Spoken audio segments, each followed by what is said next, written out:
Voilà, nous reprenons immédiatement avec quelques minutes de retard.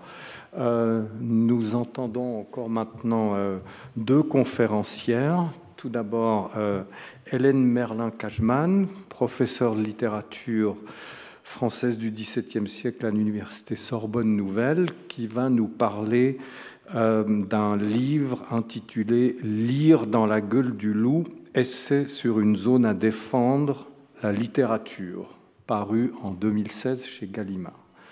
Hélène, vous avez la parole. Merci. Je voudrais à mon tour commencer par remercier chaleureusement Antoine Compagnon pour avoir organisé cette table ronde et pour m'y avoir convié.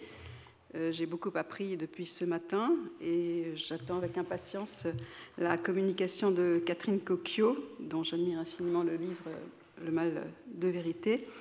Et je me réjouis donc de l'écouter clore cette journée.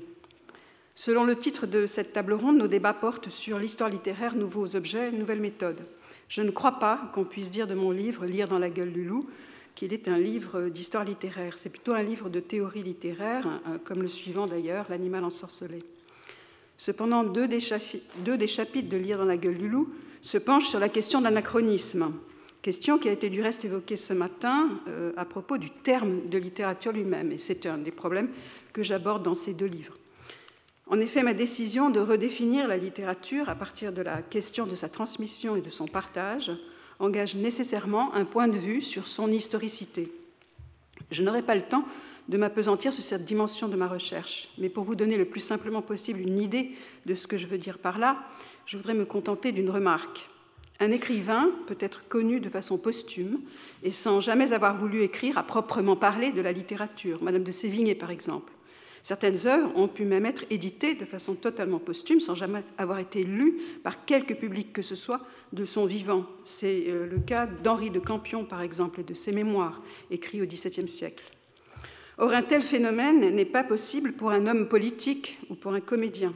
C'est que la politique, le spectacle théâtral, ne sont pas engagés dans le temps de la même manière que la littérature. Elle n'est pas la seule pratique culturelle de ce type du reste. Bien sûr, les objections à ce que je viens d'affirmer viennent en foule. Notamment, je sais que j'exprime par cette remarque un désaccord avec des formes d'historicisation de la littérature qui font de la littérature un objet du passé comme les autres, qu'il conviendrait de resituer d'abord et avant tout dans son contexte d'apparition et de production, dans ses institutions, dans ses déterminations socio-économiques et politiques. Mais mon idée est en fait presque inverse. La littérature n'est pas un objet du passé comme les autres, et cet aspect nous renseigne lui-même, au contraire, sur ce que Rancière a pu appeler l'achronicité de l'histoire elle-même, car il attire notre attention sur le fait que l'histoire combine des temps divers et des modes divers de lier ensemble le passé, le présent et l'avenir. Selon moi, il faut en effet penser la littérature comme un réservoir d'objets symboliques particulièrement puissants, non seulement en raison de leur plasticité signifiante, mais aussi en raison de leur destination toujours peu ou prou différée et différable. C'est une dimension qui décrit leur disponibilité temporelle. Ce sont des objets destinés à se déplacer dans le temps. Et cela a à voir avec ce que j'appelle la transitionnalité de la littérature. J'emprunte ce concept au psychanalyste Donald Winnicott. Tout le monde aujourd'hui connaît le représentant le plus célèbre des objets transitionnels, le doudou. J'aime parler, je l'avoue, de la littérature comme un doudou, comme d'un doudou. Cela me permet de souligner son importance sans être accusé de vouloir la mythifier ou la remythifier. J'ajoute que je ne suis pas du tout la première à l'avoir pensé sous le signe de l'objet transitionnel. Barthes l'a fait par exemple, ou Jean-François Lyotard. Michel Picard l'a même conceptualisé de façon systématique, mais selon une perspective que je ne partage pas. Je rappelle que pour Winnicott, le nourrisson commence par vivre le sein de la mère, qui peut-être, je le précise au passage, le biberon donné par le père, comme une partie indistincte de lui-même. Le doudou, pour le nourrisson, n'est déjà plus le corps indifférencié, mais n'est pas encore un objet factuel, séparé de lui. Pour Winnicott, le bébé a besoin pour grandir d'un espace où les objets lui apparaissent dans une sorte d'évidence ou de consistance absolue. Les concernant ces objets, on ne doit pas poser au nourrisson, dit Winnicott, la question de savoir d'où ils viennent, d'où ils proviennent. où il les a trouvés. On s'abstient d'une démarche de suspicion, en somme. On suspend l'esprit critique. On partage avec le bébé cet espace transitionnel que Winnicott appelle aussi aire de jeu. Pour ce travail de séparation et d'objectivation du monde interne, le nourrisson mobilise des substituts symboliques avec lesquels il va jouer. Winnicott insiste sur la dimension libre de ce jeu, auquel il réserve le nom de playing, par différence avec le jeu à règles, le game. Mais Winnicott élargit la perspective. Selon lui, cette ère de pure potentialité ne concerne pas que le passage du bébé d'un stade indifférencié à un stade bien individualisé. Elle concerne en quelque sorte définitivement ou constitutivement chacun de nous, car, je cite, « l'acceptation de la réalité est une tâche sans fin, dont la tension peut être soulagée par l'ère intermédiaire d'expérience qui n'est pas contestée. » C'est la culture, selon Winnicott, au sens artistique et littéraire du terme, mais Winnicott y adjoint la religion. Au niveau collectif, donc, existe quelque chose comme une ère potentielle permettant à chacun de jouer, non selon les règles impérieuses de la réalité sociale, de ses institutions et de ses conventions, mais selon un jeu libre et créatif, dit Winnicott. Opposition problématique, évidemment, pour nous qui pratiquons la littérature au sein d'une discipline. C'est bien l'un des enjeux de ma recherche que de chercher à redéfinir cette discipline et sa fonction. En tout cas, l'élargissement des phénomènes transitionnels aux objets culturels met en évidence cette nature temporelle très particulière que j'évoquais il y a un instant. Il ne s'agit pas seulement du passage chronologique d'un état à un autre. Il s'agit aussi de tout ce qui n'arrête pas de circuler entre nous pour nous relier, à la fois nous relier par nos intériorités et par le monde extérieur, dans un jeu que j'essaie d'analyser de près.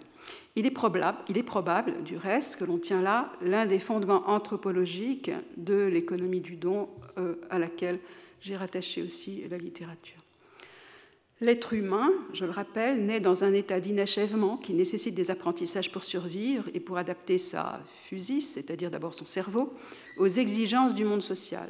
La transition de à exige et repose sur la transmission et l'éducation, c'est-à-dire la coprésence des générations.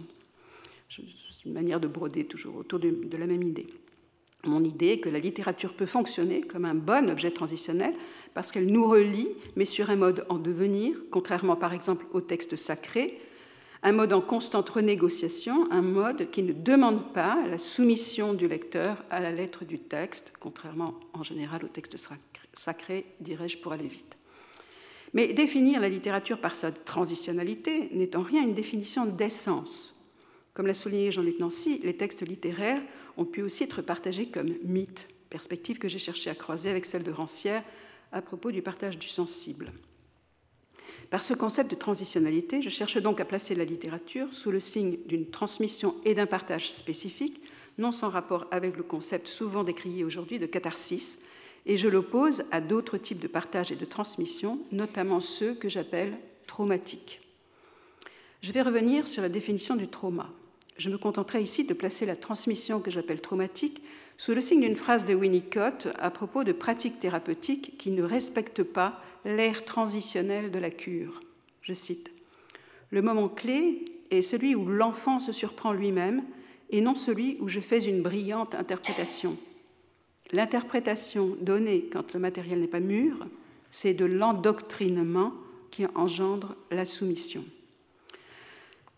J'appelle traumatique la communication littéraire qui vise à implanter violemment son message ou son imaginaire dans l'esprit des lecteurs en faisant intrusion ou même effraction dans leur psychisme et en visant à s'en emparer totalement. Or, depuis déjà mon livre paru en 2002, La langue est-elle fasciste, ma réflexion m'a progressivement amené à repérer la présence actuelle d'un tel scénario pédagogique dans l'enseignement et la théorie littéraire, présence souvent revendiquée, quoique sous d'autres vocables. Scénario pédagogique auquel on pourrait ajouter l'insistance présente d'esthétique que j'appellerais post-nietzschéenne ou post-bataillenne pour aller vite. Les modèles sous-jacents à ce type de projet pédagogique sont nombreux et je ne prétends pas les résumer ici. Je me contenterai d'évoquer les mots d'ordre les plus radicaux issus de la modernité. La transgression, notamment la transgression des normes de la bienséance, a été considérée comme le meilleur agent possible de la subversion, autre mot d'ordre de la modernité.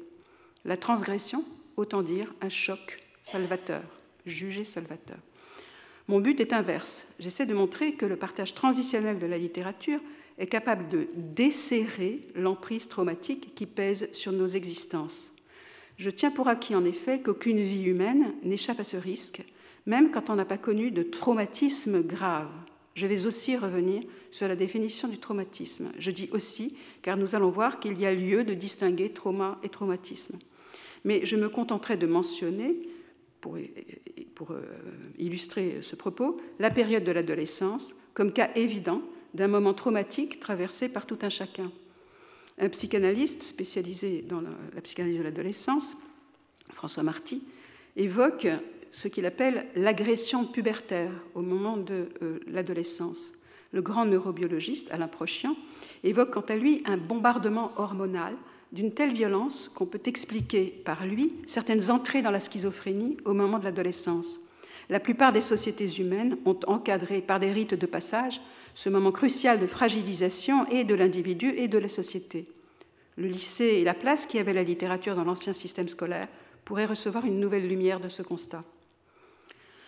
En général, quand je présente cette réflexion, seule ou avec des membres de Transition, le mouvement que j'ai créé il y a maintenant 7 ans pour réfléchir à ces questions et en dégager de nouvelles pratiques critiques, les réactions prouvent que bien des enseignants considèrent au contraire de leur devoir de secouer les élèves ou les étudiants, voire de les choquer, comme je le disais, et lisent dans mon refus de la transmission traumatique un retour à la morale, aux normes de bienséance et aux interdits dont le classicisme fournit régulièrement le modèle répulsif. Les enseignants et les enseignants-chercheurs voient dans la secousse ou le choc les signes salvateurs d'un début de prise de conscience, d'arrachement aux préjugés moraux et politiques dont les élèves sont évidemment habités et que l'école se donne légitimement pour charge de combattre, sinon de dissiper. Mais plus récemment, alors que j'étais visiting professor aux États-Unis à Rutgers University et que lors d'une conférence devant mes collègues du French Department, je présentais ma recherche, une collègue m'a demandé de préciser en quoi ma position n'était pas celle du trigger warning, comme il lui semblait le comprendre. Le trigger warning désigne aux États-Unis une pratique d'enseignement en pleine expansion qui fait l'objet d'une polémique passionnée. Ces modalités sont souvent assez floues et je n'ai pas le temps de vous la présenter dans ces détails. Mais comme je ne doute pas qu'elle n'arrive assez rapidement chez nous, j'ai choisi donc de préciser pourquoi, pour moi, la pratique du trigger warning n'est pas ce que j'appelle pratique transitionnelle de la littérature. Pour aller au plus simple, je citerai la définition donnée par Wikipédia du trigger warning. Avertissement qui prévient qu'une œuvre contient des éléments pouvant déclencher le rappel d'un traumatisme. De fait, même en dehors d'une judiciarisation précise, les enseignants de littérature sont incités à avertir leurs étudiants, warning signifie avertissement, qu'une œuvre littéraire ou artistique, un document ou tout simplement un cours sont susceptibles de déclencher, to trigger, un choc trop violent, de produire un malaise émotionnellement trop déstabilisant pour eux, pour leur sécurité psychique ou psychosociale, afin qu'ils puissent se soustraire à cette blessure. De façon plus générale, le but du trigger warning est qu'ils puissent se sentir en sécurité dans les cours. Généraliser cette pratique ferait en sorte qu'il n'y ait jamais de surprise pénible. Car le corollaire du trigger warning, c'est que les étudiants peuvent ne pas assister aux cours dont le contenu risque de les heurter trop violemment et de les mettre en trop grande difficulté devant les autres. En corollaire, ils sont aussi autorisés à sortir pendant un cours dont ils ne supportent pas la teneur. Je pourrais donc hâtivement résumer en disant ils sont donc autorisés à se soustraire à de la transmission traumatique. Par conséquent, le trigger warning est une pratique qui peut contribuer au partage transitionnel que j'appelle de mes voeux. Je ne le crois pas, même si je pense que ce besoin de trigger warning a très certainement en partie pour cause la transmission traumatique que je viens d'évoquer trop schématiquement, le scénario pédagogique reposant sur le primat accordé au choc comme outil pédagogique, comme outil critique. En ce sens, ce besoin me paraît légitime et symptomal, donc à écouter sans s'indigner. Mais pour présenter ma position, il faut passer par le détour d'une mise au point sur la définition du trauma. Dans un dictionnaire de psychanalyse paru en 2003, Jacqueline Rousseau-Dujardin rappelle une distinction utile entre traumatisme et trauma. Je cite, « Traumatisme s'applique à l'événement extérieur qui frappe le sujet. Trauma à l'effet produit par cet événement chez le sujet, et plus spécifiquement dans le domaine psychique. Fin de citation. Selon cette distinction, le traumatisme est du côté de l'événement, le trauma du côté de l'effet psychique. Si l'on résume la façon dont Freud définit le trauma dans Au-delà du principe de plaisir, qui date de 1920, on peut dire qu'il s'agit d'une blessure laissée dans l'inconscient par un trop d'affect, une excitation hyper intense dont l'appareil psychique ne parvient pas à réduire l'excès, faute de réussir à le lier en représentation, à le filtrer par des chaînes de représentation associées. En ce sens, le trauma se signale par une pauvreté en représentation, voire une absence de représentation. Le névrosé de guerre, par exemple, fait toutes les nuits le même cauchemar qui lui donne à revivre la scène de bataille où il a vu mourir l'ami combattant à côté de lui sans pouvoir lui porter secours. Le névrosé de guerre est obnubilé par un réel qui se répète à l'identique sans que plus rien de nouveau puisse s'accrocher à ce souvenir passé, sans que plus rien de mouvant puisse enfin déplacer la scène, laquelle est donc davantage une hallucination qu'un souvenir. On voit bien une première difficulté. Si l'on se tient au pôle de l'auteur, de la source productrice d'un texte littéraire, le trauma, selon sa définition psychanalytique, ne peut pas faire l'objet d'une représentation. Le trauma n'est pas un objet référentiel.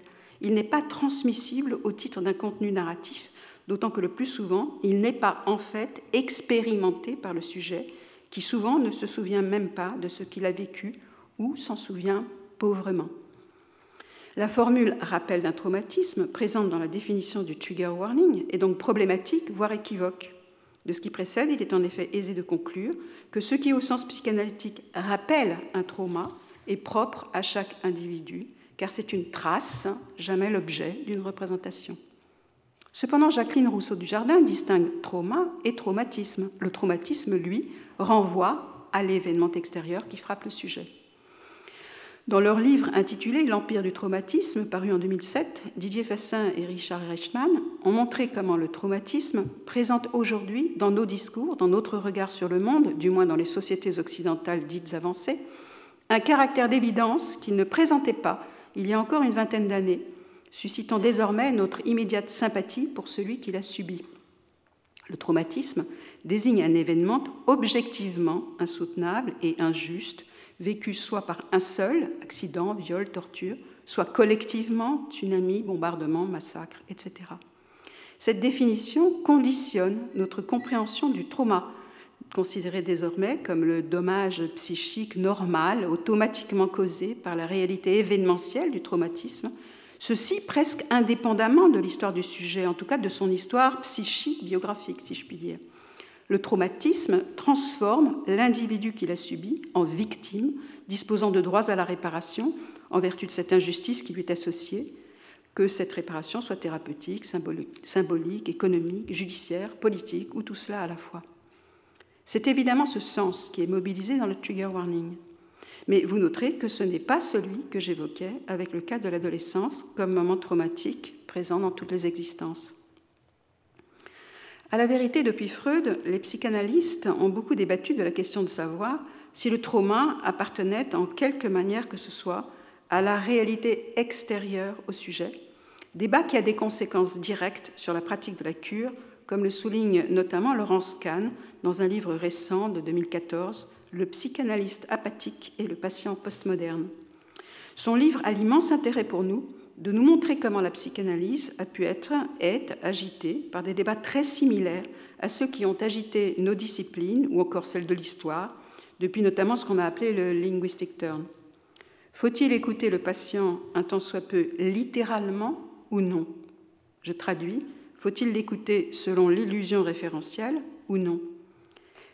L'extra-textuel de nos analyses littéraires est-il analogue à l'extra-psychique des analystes? Le détour par ces débats internes à la psychanalyse nous invite à placer la littérature sur d'autres questions. Par exemple, qu'est-ce qu'un contact de parole? Quelle est l'altérité d'un texte et ses effets? De séduction, on a vu que ce terme apparaissait chez les censeurs du XIXe siècle, les censeurs religieux du XIXe siècle. De séduction, d'effraction. Comment en user? Comment accueille-t-on un texte en soi? À partir de quel postulat de départ sur sa fonction linguistique, sur son geste d'adresse, sur l'espace de sa destination? Comment se relie-t-on à lui? Comment le réadresse-t-on? Etc. Ce sont des questions évidemment trop générales qui mériteraient toutes d'être dépliées finement. Je donne un exemple pour indiquer brièvement un peu de leurs enjeux. Il s'agit de l'Incipit de l'enfant, roman autobiographique de Jules Vallès. Le récit raconte, en première personne, un souvenir d'enfance. Le père est en train de fabriquer un chariot en bois à son fils qui l'attend, émerveillé. Je cite. « Le chariot va être fini. J'attends tout ému et les yeux grands ouverts, quand mon père pousse un cri et lève sa main pleine de sang. Il s'est enfoncé le couteau dans le doigt. Je deviens tout pâle et je m'avance vers lui. Un coup violent m'arrête. C'est ma mère qui me l'a donné, l'écume aux lèvres, les poings crispés. C'est ta faute si ton père s'est fait mal. Et elle me chasse sur l'escalier noir en me cognant encore le front contre la porte. Je crie, je demande grâce et j'appelle mon père. Je vois avec ma terreur d'enfant sa main qui pend toute hachée. C'est moi qui en suis cause. Pourquoi ne me laisse-t-on pas entrer pour savoir ?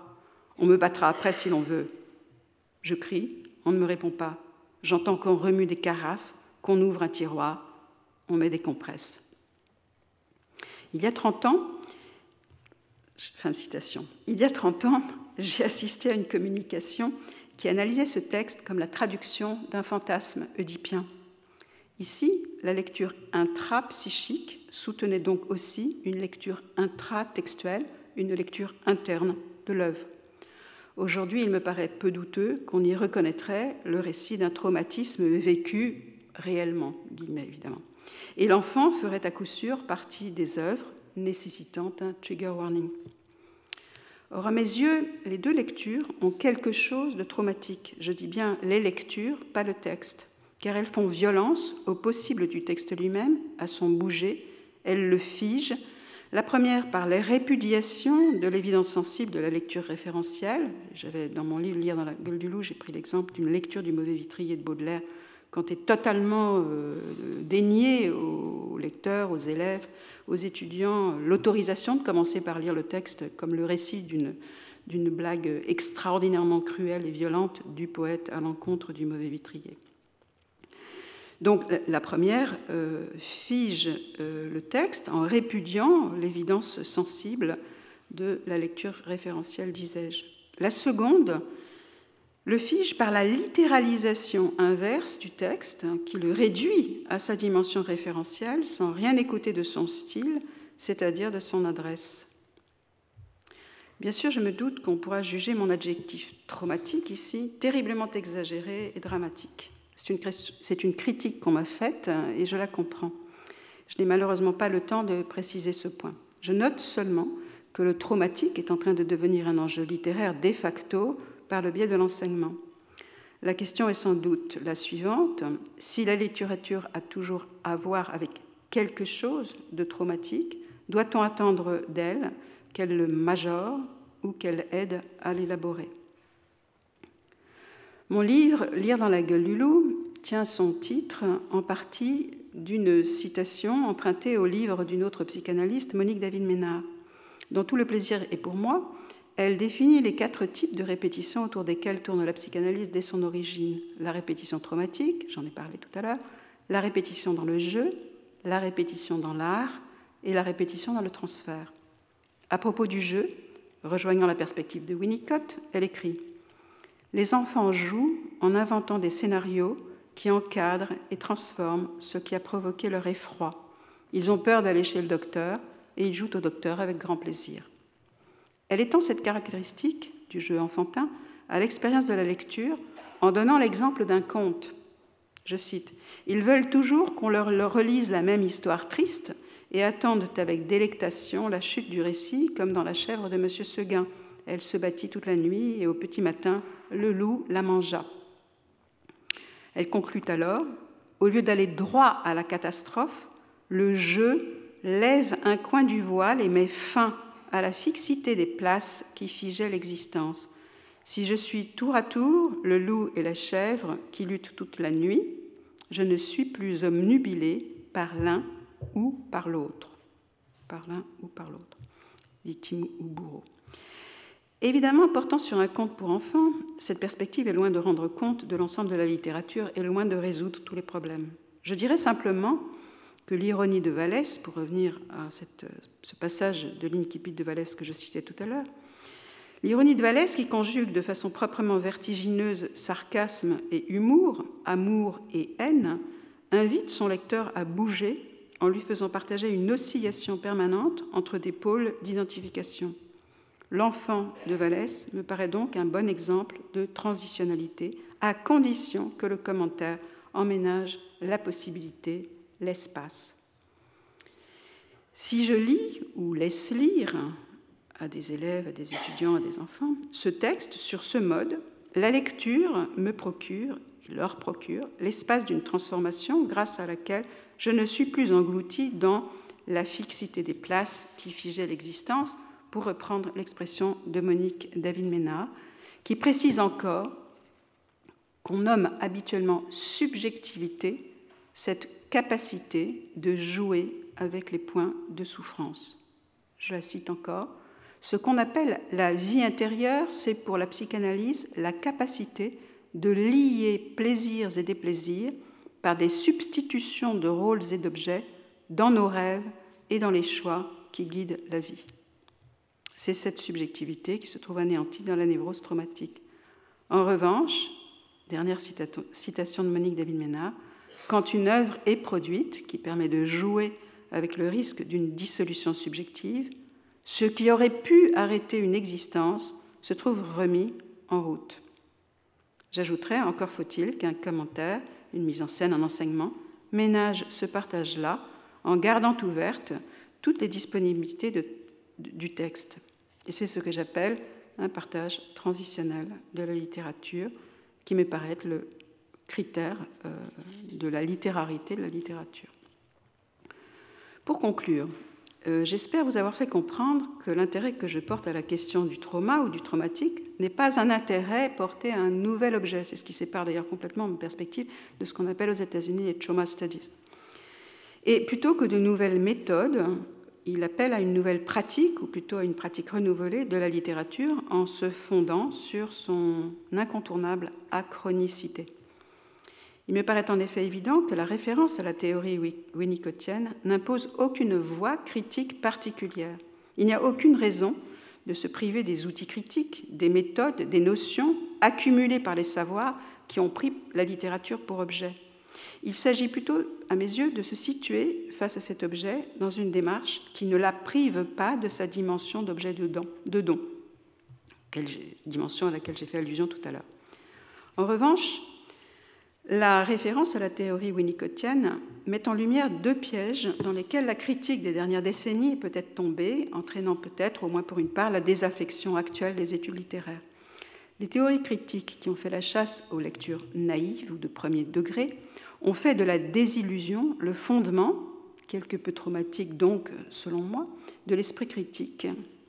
D'autre part, celles qui ont voulu établir qu'un texte littéraire ne se comprenait que dans son contexte l'ont rejeté dans un passé où il n'apparaît quasiment que comme objet de connaissance. Les deux démarches se rejoignent en ceci, qu'elles font du texte littéraire un objet de pur savoir, radicalement séparé d'un sujet, le lecteur.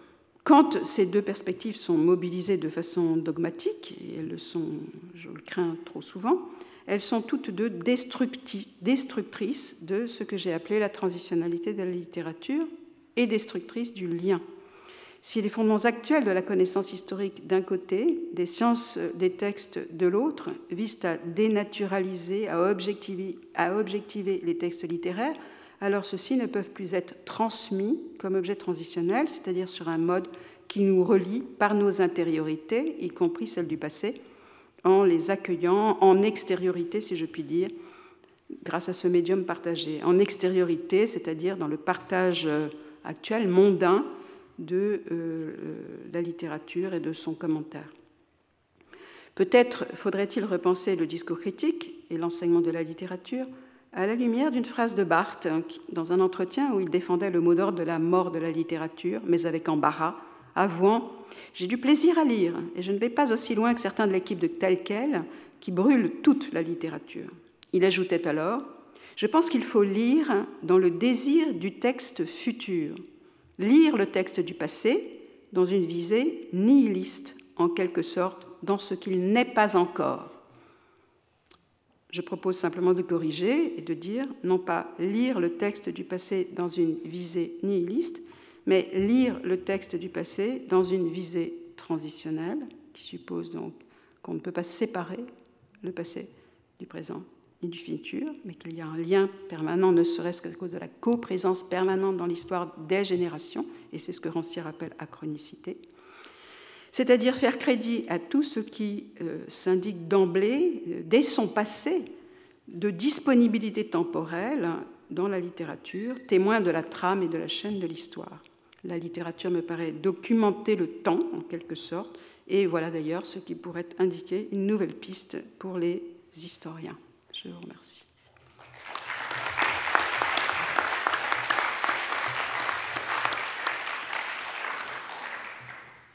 Merci beaucoup, Hélène Merlin-Cazman, pour cette très belle présentation. On a un tout petit peu de temps pour des questions, pas trop. Je commence peut-être par une question un petit peu pour vous provoquer. Est-ce qu'une lecture transitionnelle de Bataille est possible? Oui. En gros, alors en plus, Bataille, je réponds oui, sans hésitation. Sade, j'aurais plus de mal, hein, j'hésiterais davantage pour Sade. Mais de toute façon, si vous voulez, moi, ce sur quoi j'insiste énormément, c'est sur le fait que ce n'est pas une affaire de corpus à mes yeux. C'est vraiment une affaire de commentaires. Et évidemment, il me semble qu'il y a des textes qui ont une plus grande disponibilité transitionnelle. D'ailleurs, c'est pas étonnant, parce qu'il y a des esthétiques qui s'opposent quand même, et les textes ne sont pas absolument étrangers à des décisions esthétiques, aux mouvements qui les ont portés, etc. Mais dans L'animal ensorcelé, je commence par donner l'exemple inverse de lecture donc, que j'ai appelé plutôt traumatique pour plein de raisons. Ils sont en fait beaucoup plus complexes que ce que j'en ai présenté là, d'un passage de la princesse de Clèves. Autrement dit, cet exemple, à contrario, m'intéresse beaucoup plus que la question de savoir si on peut faire une lecture transitionnelle, ou plutôt partager de façon transitionnelle Bataille. C'est-à-dire, au fond, de toute façon, il est tout à fait possible de se livrer à ce que j'appelle de l'injection traumatique dans un texte classique. Voilà. Donc cette réponse à contrario est plus importante à mes yeux. Ce qui prouve bien que, à mes yeux, il ne faut pas s'obnubiler sur les corpus. D'accord. Je vous posais cette question aussi parce que il me semble que vous faites fonctionner transition et transmission ensemble. Est-ce qu'il n'y a pas, justement peut-être avec Bataille, mais pas nécessairement avec lui, aussi avec d'autres auteurs, des stratégies qui seraient plutôt des stratégies de rupture qui empêchent la transmission, qui s'opposent violemment à la transmission? À la limite, un Mallarmé qui termine en disant « brûlé, il n'y a pas là d'héritage », enfin, disons, il n'a pas l'air prêt à laisser grand-chose. Donc, est-ce que ça, c'est une question qui se pose pour vous?